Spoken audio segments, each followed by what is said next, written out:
and Coffee. I'm joined here by Stephen Payne. Stephen, welcome. Thanks, Andy. Good to see you.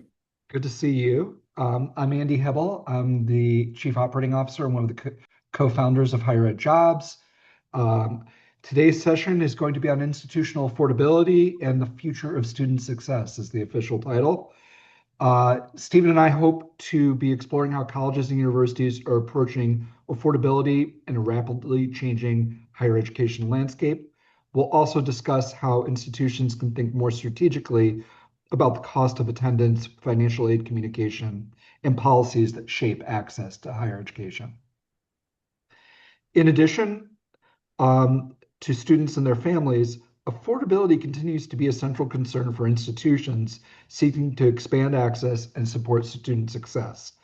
Today, we'll look at how institutional priorities, financial aid practices, and broader policy influences intersect and how professionals across campuses can better support families navigating the cost of college.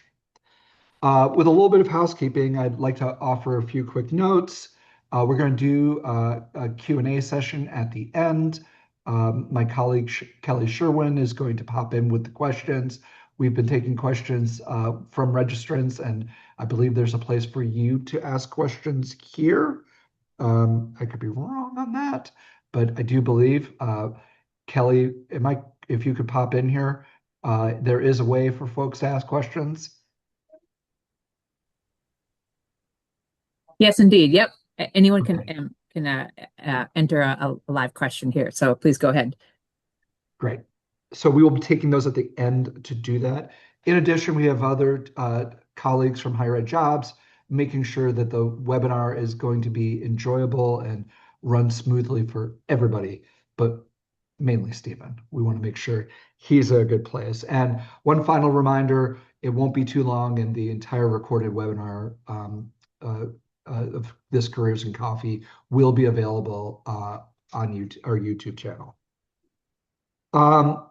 I'm pleased to welcome Stephen Payne. Stephen's the Senior Director of Institutional Affordability Initiatives at Strada Education Foundation. In this role, he focuses on helping institutions develop strategies that address college affordability and expand student access. Before joining Strada, Stephen served as Executive Director, External Relations at Muhlenberg College. He also held roles at the National Association of Student Financial Aid Administrators, including Assistant Director of Federal Relations, where he worked on issues related to federal financial aid policy, which I know is one of the topics we're going to be talking about. Early in his career, he worked as a graduate student research and project assistant with the consortium on financing higher education.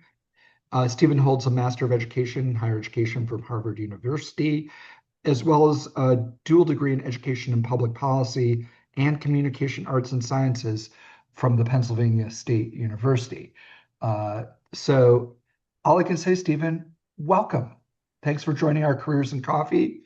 I do want to warn you, I've switched to decaf because here in the Chicago area, it is in the afternoon, and at my age, too much caffeine in the afternoon is not a good evening. Yeah, I'm with you.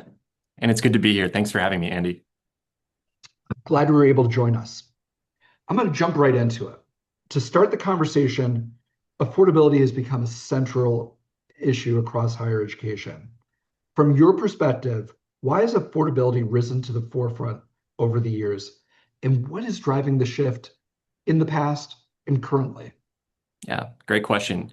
I think when we think of affordability, we're seeing conversations about that term across the country right now, thinking about housing, thinking about cost of goods, thinking about oil prices. So affordability is sort of this buzzword that I expect we'll keep hearing, especially as the midterm elections approach. But affordability is not new in higher education. It's not new as a policy priority, right? We have federal financial aid programs that go back many decades. Certainly the Higher Education Act of 1965 is sort of the keystone of federal involvement in sort of affordability policy, and where there was efforts to ensure that no qualified student is denied higher education because of a lack of financial resources. And so it's sort of been central to policymaking over many years. But what we've seen recently is sort of a change in the conversation. I think we're hearing from students and parents, both through our own research, the research of others, conversations with leaders and students and families, is that there's this feeling that college is vastly unaffordable. And so it feels like over the last decade or so, there's been this drive to say that the rise in federal student loan debt, that the increases in sticker prices, that changes across other sort of areas like housing, food that inform the cost of college have gone up so much that now folks are feeling like, hey, I don't know if this is for me. This is perhaps significantly or moderately out of reach for me and for my family. And this is interesting because this comes at the same time that when you look at the data, the net price of college, what students and families actually pay, is declining over the last few years, largely a result of increases in inflation. But institutions have in many ways, sort of done their part to try to keep prices low. And yet, the narrative remains that college is unaffordable. I'm going to just reiterate what you just said, that the net price of college has decreased in real dollars over the past few years. Yeah. And I think that's a great place to take the conversation. Let's first go with the conversation going from the practical campus perspective. What are some of the immediate challenges that colleges and universities are working to address now after the initial work has been done? Yeah, great question. And there are so many initiatives across campuses that are seeking to address affordability challenges, perceptions head on, and sort of similar to federal policymaking have existed for some time. At Strada, we're a national foundation committing to ensuring that every person, no matter where they start, can see the way ahead to a quality education and fulfilling career and get there. Affordability is one of our 5 focus areas at Strata, and we think about the work in 3 ways. One is around price transparency as a affordability imperative. The second is around reducing time to completion, and the third is around cost sharing, reducing the financial burden on students and families. And so you can see institutional initiatives across all of those 3 buckets. And so in price transparency, we're seeing institutions do more and more to improve their front-facing communications to students and families about how much this costs. So sort of addressing head-on the narrative that college is unaffordable, crippling student loan debt is in a student's future, and trying to provide more information about return on investment, providing more information about what that actual net cost is that you'll actually pay, and sort of the benefits, tools, resources that are available to students at that institution. Um, we've seen in the reducing time to completion space a lot of momentum here. In many ways, a former college president told me that the biggest tuition increase that a student might face is not sort of the annual 2%, 3% increase in tuition. It's an extra semester or an extra 2 semesters, right? That's going to significantly increase the total cost of attendance for a student. And so efforts to scale dual enrollment, to think about ways to accelerate degree programs, leveraging summer semesters, leveraging online coursework, is another way to get at affordability that institutions are taking on. And then third is sort of the most natural space to think about initiatives about sort of that actual cost sharing piece. And so you think about employer partnerships. You think about state aid programs, federal aid programs as ways of sharing costs and ensuring that all students have access to post-secondary education. Just a couple of quick follow-ups right there. One, just for folks who may not know, because I think it's particular if you're in this area, it's something most people know. But if you're working more broadly in higher education, you may not know exactly what dual enrollment means at this point. Just quick definition of that. Yeah, that's a great question. So as we're thinking about dual enrollment, we're thinking about college courses in high school. And so this can have many different names depending on your state or institution: dual enrollment, dual credit, concurrent enrollment, early college, college and high school, all of these things. But they all mean the same thing, which is affording students the opportunity to earn some college credits while enrolled in high school. And so the challenge here, of course, is thinking about what those experiences look like now that more and more students are participating. Yeah, it's one of those things where you grow up thinking that there's no such thing as being able to double dip, and then you often people start their careers off as being a babysitter, and then you realize, hold on a sec, when I babysit and the kids are asleep, I could do my homework too, and I can get paid for doing my homework, and Yep. that's essentially here. You can get college credit for going to high school, and Yeah. you get high school credit for going to college. It goes both ways. And it has so many benefits, right? So you're thinking about having that first of all, just having that experience of maybe having a college instructor, in some cases going to the college campus, um, where you're exposed to what post-secondary education is. And for some students, that's transformative. They might not have that exposure otherwise.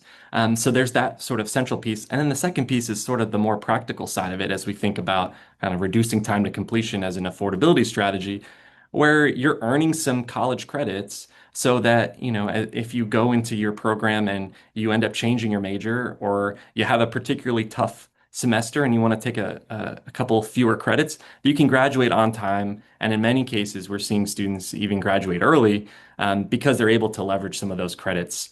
So the key in that, though, is ensuring that those credits, the time, the money that students invest in these dual credit, dual enrollment experiences actually are applicable to their program. Thank you. I think the other one quick follow-up, and I think we just want to be clear for the purposes of our conversation. I think when people hear the word transparency, they might be feeling, oh, what sort of shell game is academia playing to try to make this confusing for students and families? I think in transparency, it means something. I don't think that personally, I don't think that that's at all what's going on, that institutions are not intentionally trying to not be transparent, but it is a complex system and there is a lot of information, and there's nothing that really prepares you to say, oh yeah, yeah, this is like whatever that I did. It's kind of its own game.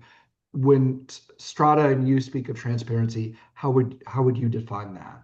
Yeah, great question.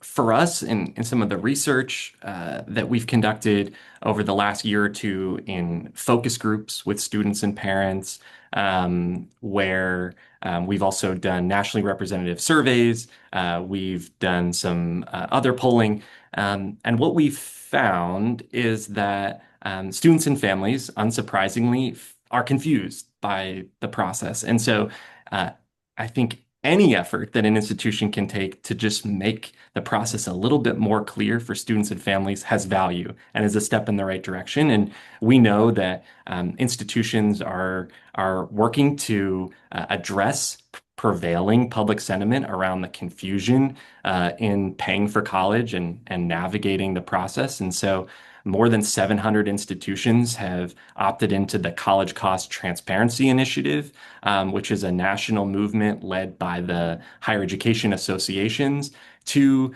standardize some of the terms and elements in financial aid offer letters, right? So that if a student and a family is sitting down with two aid offer letters, or three or more, that there's sort of common terms used throughout those communications. So that's a small example, but there are other examples that institutions are taking on just to make things a bit more clear as part of this very sort of confusing system, as you said.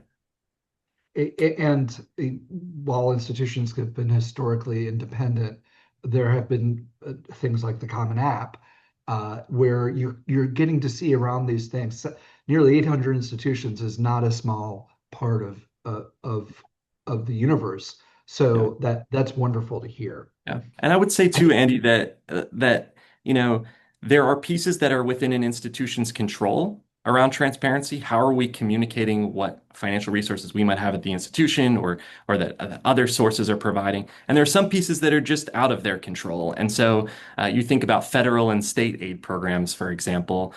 They may have complicated eligibility provisions, or something may change with funding, and those programs are or are not available. And so it's a tricky balance, and it's difficult for financial aid offices, for communications teams, admissions teams, to be really clear and transparent. But we've found that the institutions that have taken on the responsibility of just being clear and upfront as possible see the most trust gains from students and families. Yeah, and I think that is so important to point out there. And it's also happening at a point where a young adult is turning 18 and they're independent, and parent doesn't necessarily have access. And as an 18-year-old, trying to figure this out and maybe moving forward is much more difficult. Trying to do that on your own and showing initiative about something this complex, those are some of the things you learn about becoming when you're in college, not being able to figure that out for such an important family decision. Yeah. I'm going to switch gears a bit because I really want to give the report the respect it really deserves. This is a cost confusion, Americans misperceptions of college costs. I believe it was November of 24 that Strada released it, and I'm gonna go with the spoiler alert on page 3. 77% of adults believe college is unaffordable. Like Yeah. that is that is the challenge here. And then we went from there. So they many say cost is a major barrier to enrolling or completing a credential. How did these perceptions affect institutions that are trying to expand access, encourage more students to pursue higher education in both obvious but also invisible ways?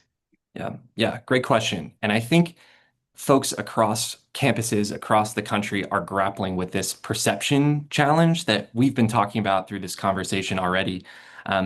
What stands out the most to me in the report is sort of the folks who are overestimating significantly, and not sort of used significantly in the research sense, just like in absolute terms, like significantly overestimating. So you have 1 in 5 folks saying that a 4-year degree is $50,000 or more per year net cost at a public institution. You have 1 in 5 folks saying 1 year just tuition and fees at a community college costs more than $20,000. And so these are just dramatic overestimates. And so they really paint a clear imperative for institutions to try to tell the story better, right? To share with students and parents early in the process, right? Not waiting until they're later in their high school career. For high school counselors, for others, that college in many ways is affordable, and that the net cost is different from the sticker price. I think the report does raise some really helpful sort of top line findings that campus practitioners can use to take into their conversations with senior leaders, with their communications teams, to really ground the way that the institution is framing some of the work that they do. All of that said, we recognize too at Strata that regardless of what the net cost might be, that it might be significantly lower than you think it might be, that still might be unaffordable for a student and family. And so we're not saying that as long as you have sort of the real idea of the number, that then that works for you.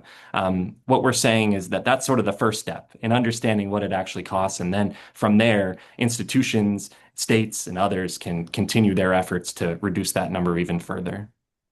I don't want to speak completely out of turn, but the community we used to live in, the community college for any student who had a certain GPA or higher at a college within district had to pay for fees and expenses, but tuition was free.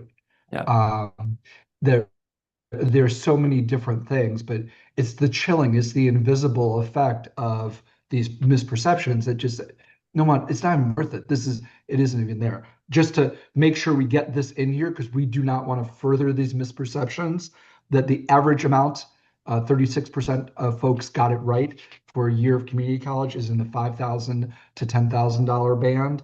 And for a public 4-year, 22% of the people got it right. It's $20,000 to $30,000 in that band. So when you're talking $50,000, you're talking seriously 20,000 above the ceiling.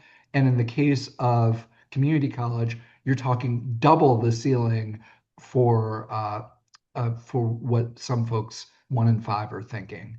Yeah, and I think Andy, you made a great point about sort of this invisible piece, and that's where we see the research around undermatching for students in feeling like the options that are out there for them may not be affordable, and so they take on a path that isn't one that perhaps provides them the most value, right? So sort of this like complicated system that we live in, where sometimes the institutions that look to be the most expensive might actually be the most affordable. Like that's not intuitive to students and parents to think that.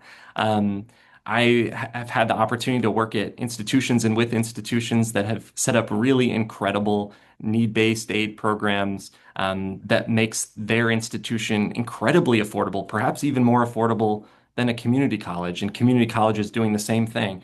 Um, it's just not sort of front of mind for folks who don't spend their days immersed in higher ed the way that folks on campus might, and the way others might. And so I think that points to sort of this transparency opportunity, but also an opportunity to revisit sort of the high tuition, high aid model that we see at a lot of institutions. And so we're looking at institutions that have explored this idea called a tuition reset, where they significantly decrease the published sticker price and tuition while reducing their financial aid, but still staying right around the same net cost for students as a way to make this a little bit more clear and transparent. And maybe just touch on that just a little bit before we turn the page. What do you think the cause is specifically of that? Why have we gotten to a place where the sticker is so crazy in some instances compared to what I mean, you'll hear of institutions who have $50,000 tuition, but every student gets a minimum of a $20,000 scholarship. Yeah. Um, why have we moved towards that model? Yeah, that's a great question, and this concept is often called tuition discounting, and you'll find if you look at the annual benchmarking report published by NACUBO, the National Association of Business Office folks, that the tuition discount rate has exceeded 50%. The average tuition discount rate at private institutions has exceeded 50%. Um, and that was always viewed as this threshold that folks thought couldn't be crossed or wouldn't be crossed, or if it's crossed, the whole model sort of collapses. And yet, sort of every year, the average number ticks up, and we're moving closer to an average discount rate of 60%. And so, why is a good question. Part of it is sort of the way it's always been done, the dramatic competition for students, trying to offer really compelling aid offers with really meaty scholarships does have some psychological effect on students and families. When you go and talk to sort of a group of parents, as we've done, they're often really proud to talk about how their son or daughter may have received a $20,000 scholarship to go to X institution, and maybe their public institution didn't offer them a scholarship or a significant scholarship, and may be more affordable, but that $20,000 scholarship stands out as really compelling. So there's some psychology to it. We also know that public institutions are engaged in tuition discounting which was sort of historically largely found at private institutions, is emerging at public institutions too as a strategy to try to optimize tuition revenue. So it's a really, really complicated issue. There are really, really complicated institutional finance components here that are at play. But ultimately, it is a factor as you think about sort of this transparency piece for students and parents. It's just confusing. And our concern is that this confusion drives distrust in colleges and universities, where students might say, "Hey, this isn't the right path for me," where policymakers might take a certain approach that folks on campus might not welcome. Thank you. And let's try to bring everybody back. We want people to to maybe get a little bit back off. Oh my God, that's kind of that's rough. How do we undo that? Let's go Yeah. where we actually have had success. You mentioned it before, the College Cost Transparency Initiative. Nearly 800 institutions now. When you publish a report, I'll remind you, back in November of 24, 650 was what the published number was. So this really is something that there's some traction behind that kind of goes to the core of this. If this is going to be the way that we're going to do it, can we at least have a great shot at being able to communicate this in a more positive way? So um, we do see that, as you mentioned, people have a hard time understanding it based on these different formats.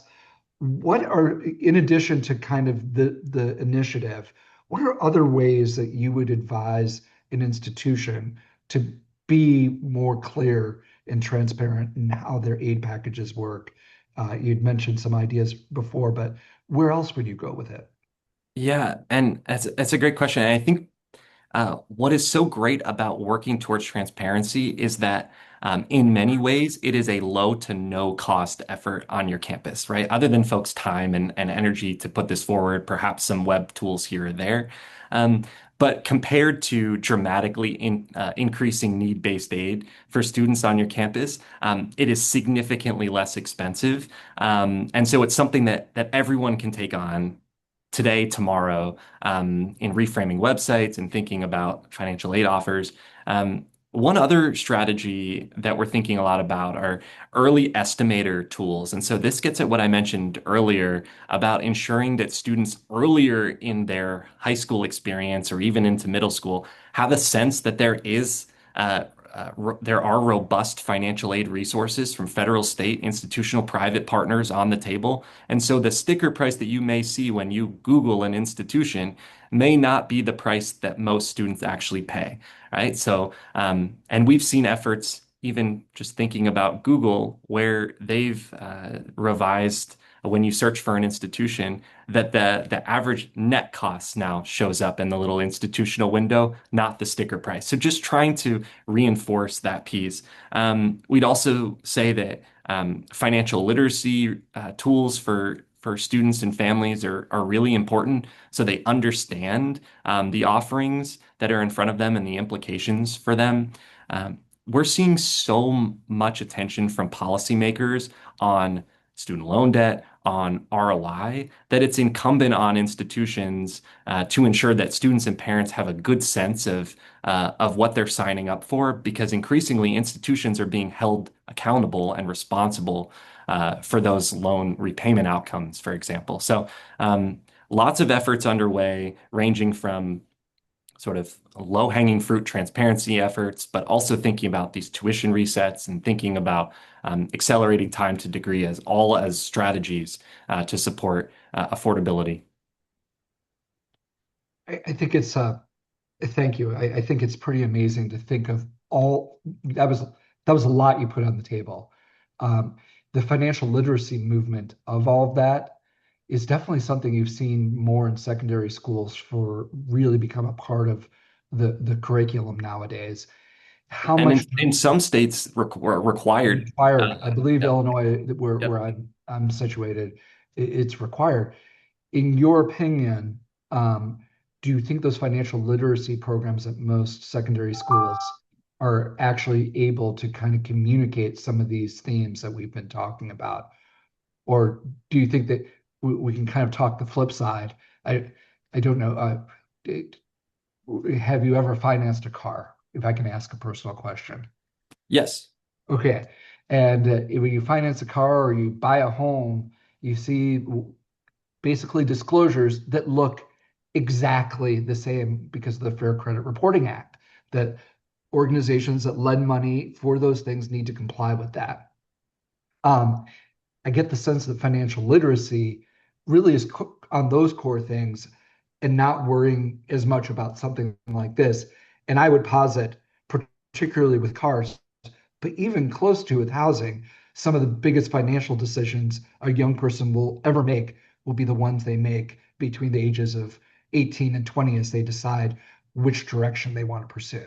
Yeah. And those models, I'll say, are front of mind for policymakers. So you hear all the time from folks, from advocates, from others that there are standard, especially in thinking about your examples around a car or a mortgage, where you see that everyone sees the same form in front of them. And so a lot of folks say, well, why don't we just do the same thing? For paying for college? Why don't we just have one national standard form and all the institutions will enter their information? There's a lot of challenges with that, but there is a lot of momentum there. And so I would say for institutions, there's an opportunity now to take a closer look at your aid offer if you haven't already and try to move towards these emerging standards around terms and elements because it's likely that Congress, and they've already held hearings. There's been bipartisan legislation for more than 15 years on trying to standardize financial aid offers. That there's some movement towards doing so if institutions don't. And so, not to be sort of the purveyor of bad news to say that the feds might be coming or states might be coming because we've seen state action here too. But there is a lot of interest in this, and a lot of folks who use those same examples about buying a car, buying a house, and say, why can't it be the same? Yeah, and I would probably, given the time of year where we're at, encourage people to think long and hard as they look at their 1040, or they fill out the FAFSA form, and ask yourself, are the people who sponsored those forms the people you want designing this form? Yeah, I think that's a And great point. yeah, I mean, I think we either need to find something that works, that furthers, I think, institutional interests, but also students' needs, true needs here. Um, and there was a part of the report about the equity side of this. This is, this just seems like the right thing to do. Like this shouldn't be something that is an afterthought, which I don't think it is. I think it's not an error that's intentional. It's just something that's kind of grown out of the practice. Yeah, and I think it's a sort of a shift in mindset, and I know many institutions are and folks on campuses are at the forefront of sort of student-centered reforms, and so in many cases, this is simply looking at your admissions website or your financial aid website and saying, if I didn't know anything about this process, what would I make of this? Or engaging directly with students and parents through focus groups or surveys or otherwise and understanding how well they understand the information that's provided. But I will say, Andy, that we've spent a lot of time talking about financial aid offices and communications and admissions offices and communications, but this is a whole of campus Yeah. effort, right? So the next question literally talks about requiring collaboration between governance, admissions, advising, student affairs, and academic leadership. Yeah. Like if the board isn't behind this, academic leadership's going to have a hard time selling it. And if academic leadership's not behind this, it's going to be hard for admissions and advising to do this and student affairs to be able to support students the way it is. Yeah. Um, would you to kind of once again try to stay on the positive side, give us the ideal way that you feel like that collaboration might work best. Like, Yeah. hey, if I was able to wave my Stevens magic wand here and get a campus to go, ta-da, we've done it. How is that done? Yeah, I think it starts with holistic thinking about affordability, or perhaps broadening this a little bit more and thinking about Strada's focus areas.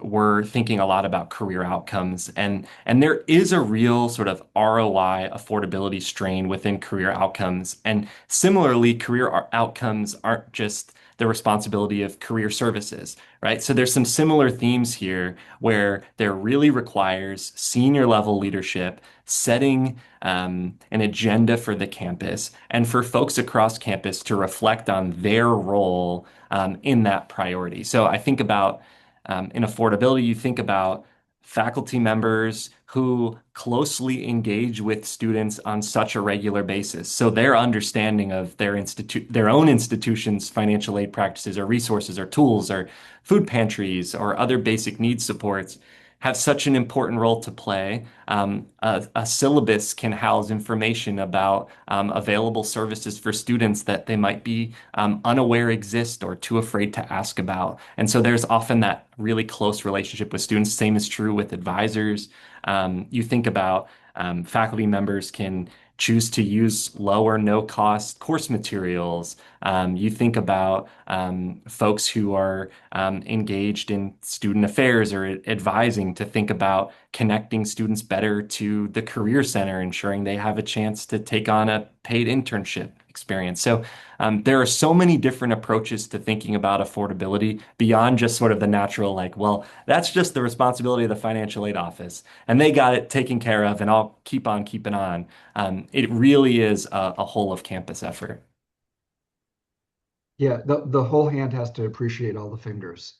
Yeah, Like yeah, well we said. need everybody working together. I think I'm going to try to go just one final direction before we flip over to questions.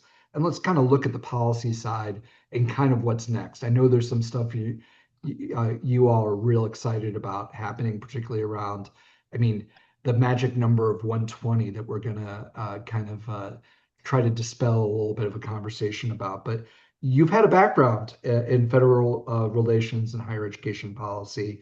How do policy decisions at the federal or state level influence what institutions can realistically do when it comes to affordability initiatives? And I'll also throw, like we're talking federal or state, let's throw the A word in there, accreditors. Uh, let's how does that have an effect on what institutions can do? Yeah, this is a really important point. I think we're in an exceptionally difficult policy moment, and policy used so broadly, just the way you did there. Thinking about the influence of the federal government in creating uncertainty, state budgets that are strained, accreditors shifting in the way they're thinking about things, new accreditors perhaps rising. So there's a lot on the plate of an institutional leader, and in so many ways, it makes it so hard to say, okay, well, great, you have all this incoming fire. Now go and do all of these other things. When you're sort of, as an institutional leader, as an institution more broadly, just trying to sort of tread water and keep the lights on. But in many ways, that also creates this really wonderful opportunity to say, hey, we're hearing so much from our federal partners, from our state partners, from our accreditors on changing the way that they're operating. And so this is a moment for us to sort of meet the moment and shift some of our policies in small or large ways. And so it's kind of like that old, like, opportunity is nowhere, opportunity is now here piece, right? Like, depends on how you look at this moment that we're in. But we view it as an opportunity, but we also recognize that the strain that institutional leaders are under from all of the uncertainty at the federal and state level is real, and has a real role to play in the difficulty in navigating this moment. I couldn't agree with you more. And I also feel like if there's ever a sector of our society that understands a diffuse model and diffuse power, it's academia. I mean, our models are these centralized, decentralized models that we all live in every day. And sometimes seeing things get made can be a bit wonky here and there. But at the end, there's amazing things we do with our model. I think as you look further out, the stakeholders that are external that have these influences, it's hard work, but I think it's something that we as a sector are definitely up for. Yeah, and let me tip my hat in thinking about folks on campus, your government relations folks, your external relations folks, your federal relations team, those folks all deserve a big tip of the cap. And so for institutions that have those folks on their campus, buy them a cup of coffee. They're doing really difficult work in trying to communicate the value of higher education in a very difficult moment.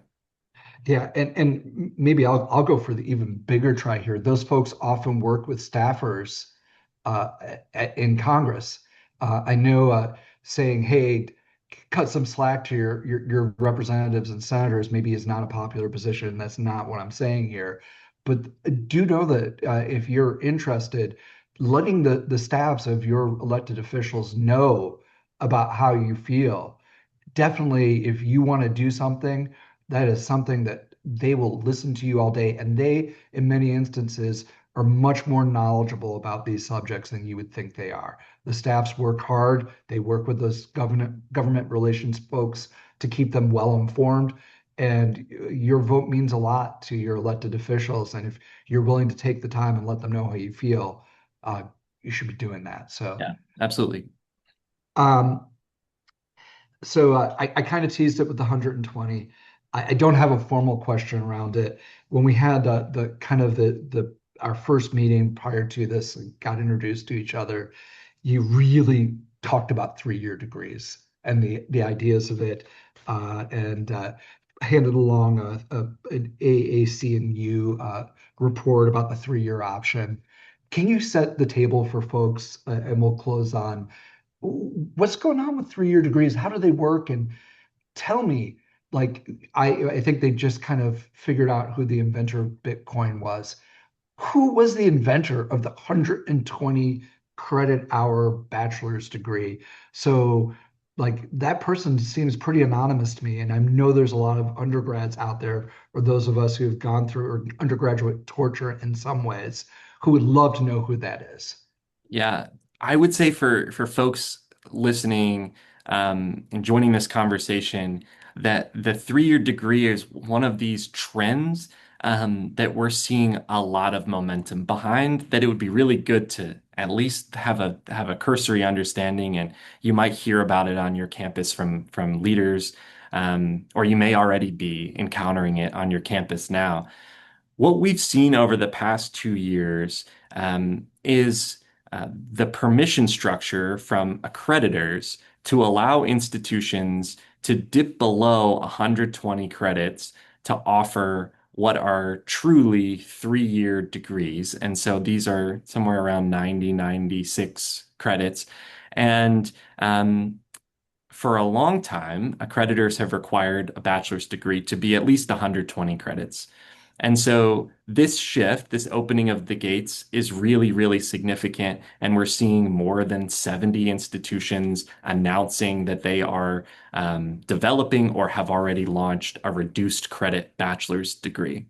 3-year degrees, that idea is not new. I'm sure all of us know someone who graduated in 3 years by sort of cramming in as many credits as they could or staying enrolled over the summer or winter.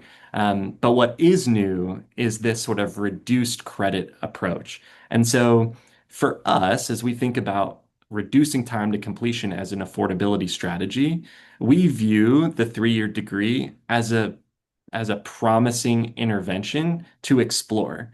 It might not be the right fit for every student. It might not be the right fit for every program on a campus, but there is value in thinking about sort of that arbitrary 120 credit threshold. And I'll say for the higher ed history buffs, and Andy, to your question on where this came from, you have the Carnegie Foundation 100 plus years ago looking to stand up a pension system for faculty and saying that uh, in determining eligibility, faculty members who taught in programs that offered bachelor's degrees that were at least 120 credits would count for participating in this pension system. And so that was sort of an arbitrary threshold then, and it certainly is now. Nothing has changed. And I don't think it was intended to sort of be the end all be all when that decision was made. But like so many things, it's sort of just the way it's always been done. And here we are 100 Yeah. plus years later. So what you're telling me is for a faculty pension system, the choice of 120 hours was not based on any sort of research from said faculty that Nope. supported it.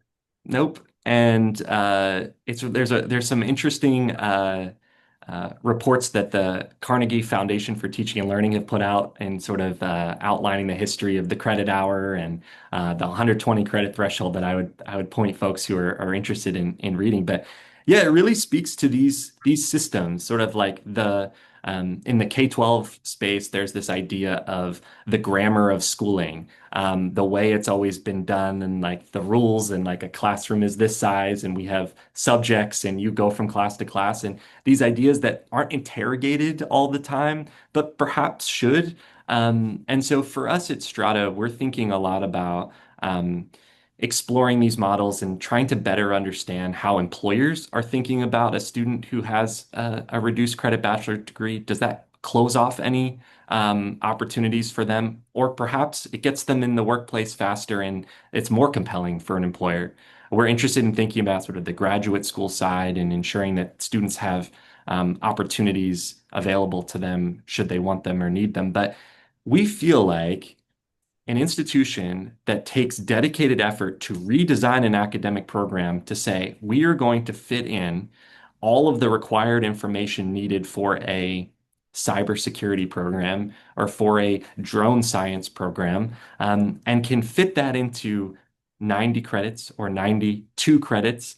That doesn't make it necessarily inferior to a 120 credit degree program, especially when students at many campuses are sort of filling up on all sorts of different electives and other classes that may or may not support them in their career journey. So a lot of promise, a lot of opportunity, a lot of momentum, and significant number of questions remain too that we look forward to tackling head on with our partners. That's awesome. And yeah, I would just kind of counsel you be prepared for tomorrow morning when it's gone viral that Andrew Carnegie is on campus with every college student, the one who invented the 120-hour credit that is going to be attributed to you. You'll be a hero to every student on campus to have a face with the policy.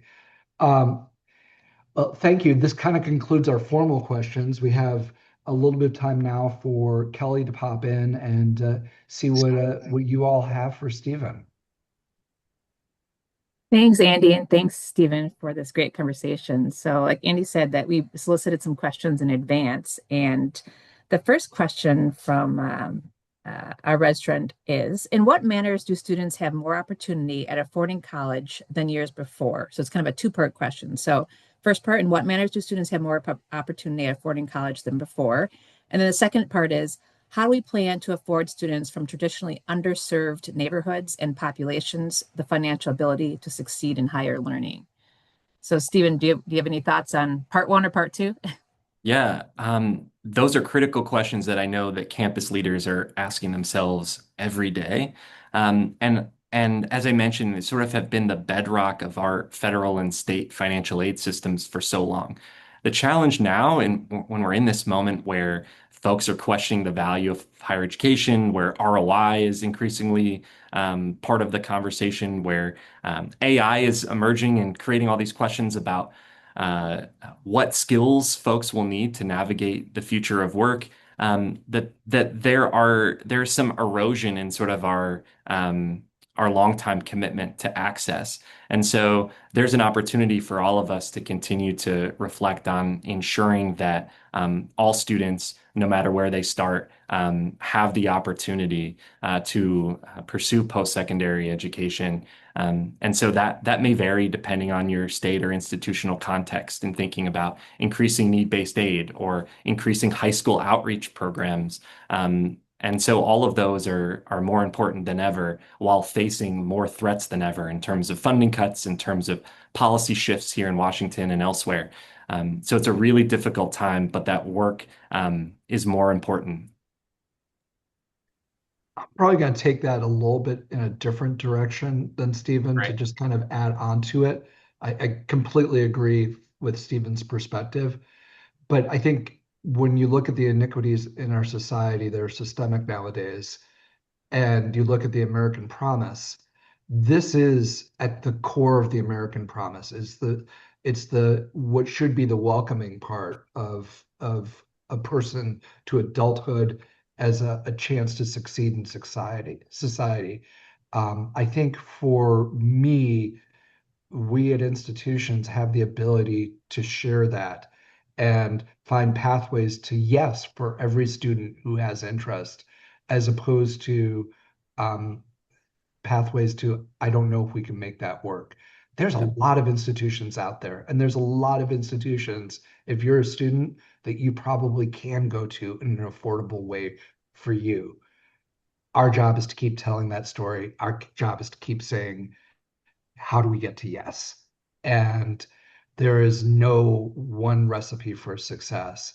But I think an 18-year-old with desire may have a more difficult time than a different 18-year-old with desire in pursuing this. But I think anybody who really wants the opportunity and puts the effort into it and understands that the college search process is not about focusing on one institution. It's looking at a bunch of institutions and seeing which one works for you. Don't fall in love with just one institution. There's a lot of great ones out there. Thanks to you both for that. So the next question to either one of you, I guess, if you have any thoughts on this, is how can institutions proactively identify and support students who may not qualify for traditional aid but still experience financial strain, particularly before matriculation? Do either of you guys have any thoughts on that?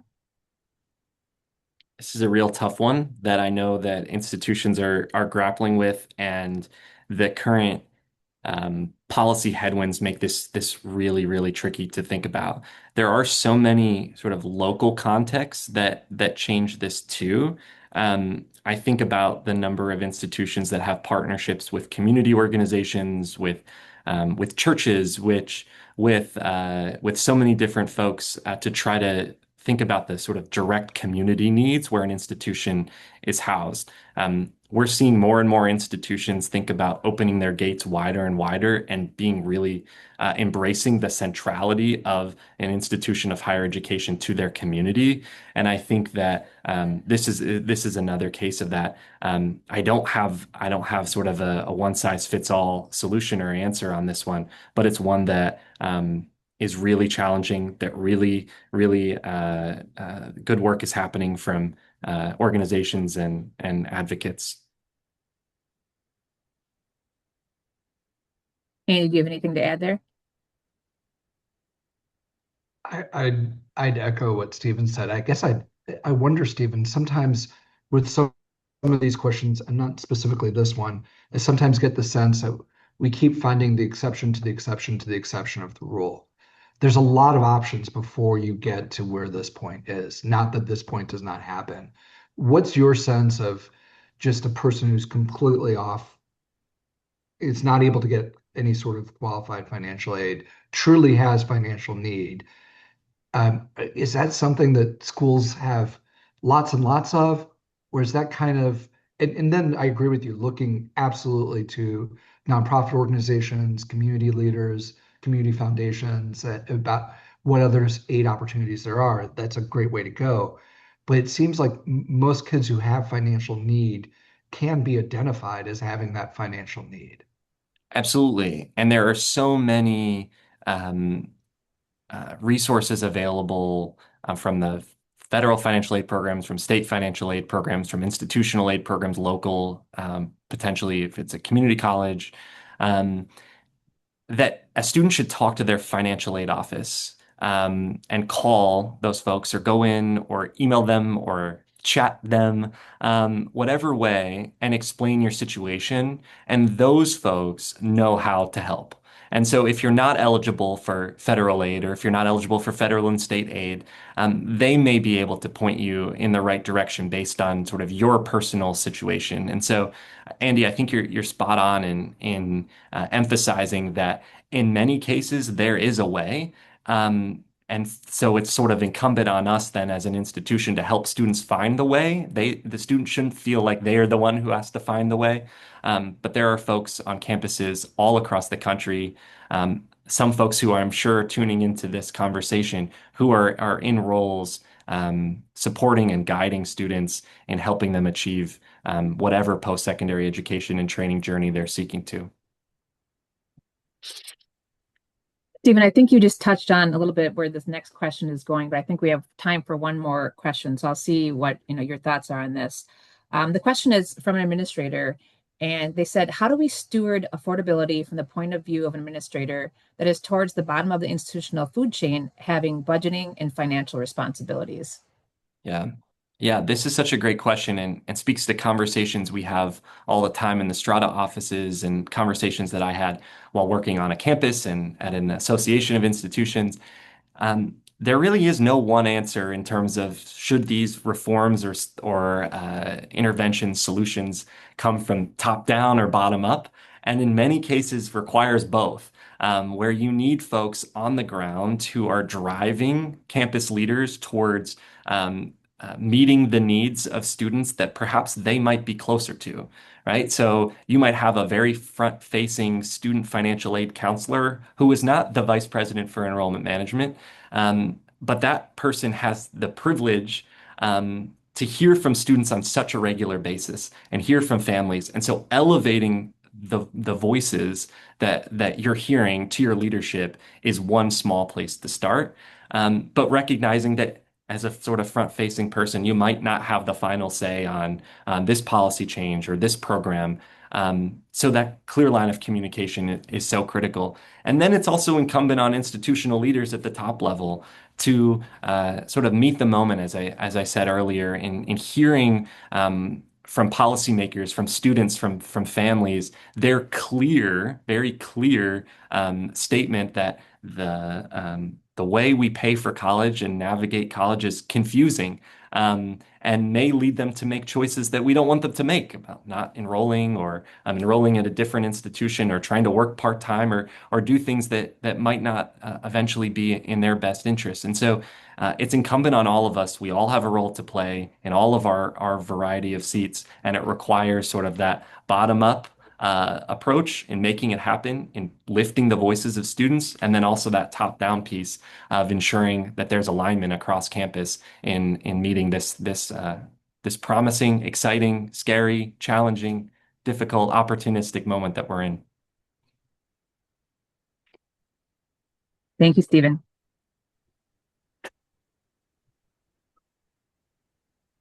Thank you, Stephen. That was wonderful. And Stephen, coffee still warm?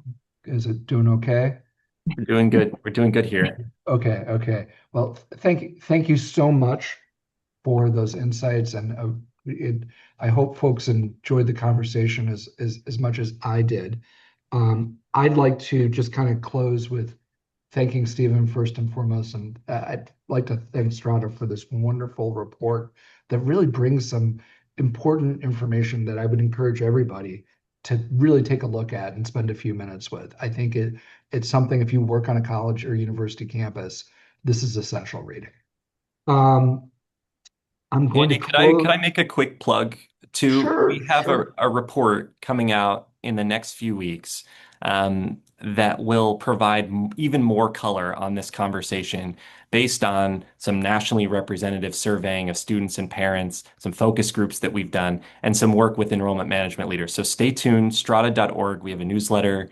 We're all on LinkedIn as well. More to come in this space from us for sure. Great.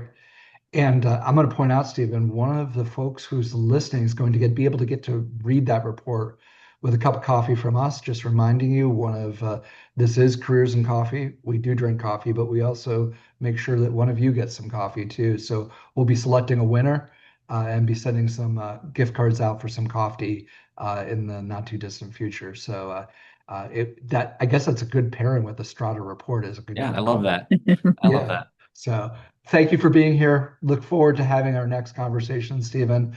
And thank you for listening. And we look forward to seeing you again next time at our next Careers in Coffee.